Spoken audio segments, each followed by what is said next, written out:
Good morning, folks. We've got some news on our star, beneath our feet, and yesterday's news title choice ironically comes back in some bad news a day later.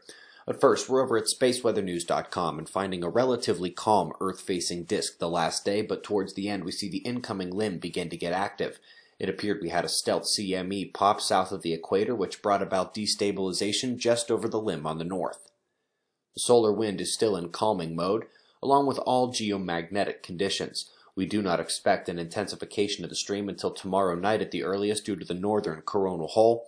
Tough to say if any time will separate that one and the south's arrival afterwards.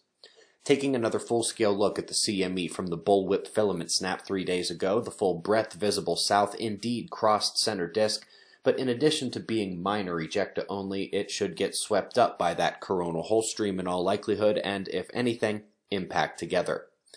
So folks, you recall yesterday we reported that big earthquake in the Ascension Islands region.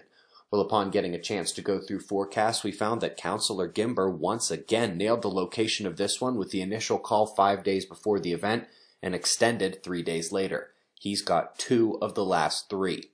Today's stories all come out of the AGU.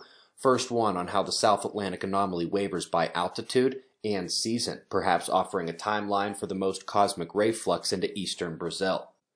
The rest of the AGU stories aren't from Space Weather, but from their Atmospheres journal.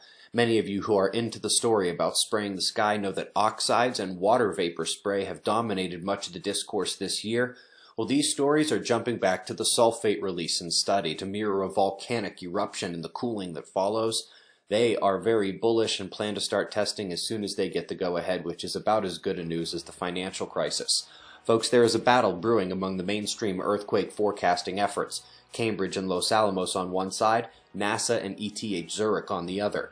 If you saw my presentation from Observing the Frontier 2017, you'll know how fast NASA just caught up to us.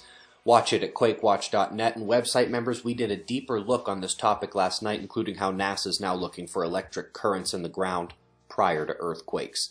The 2018 conference registration is filling fast. The Layman Awake event of the year is next February, and we can't wait to meet you and see all the returning faces. Coming up, we've got wind maps followed by shots of our star to close. We greatly appreciate your support and involvement. We'll do this all again tomorrow, right here, but right now it's 5:55 a.m. in the new Valley of the Sun. Eyes open, no fear. Be safe, everyone.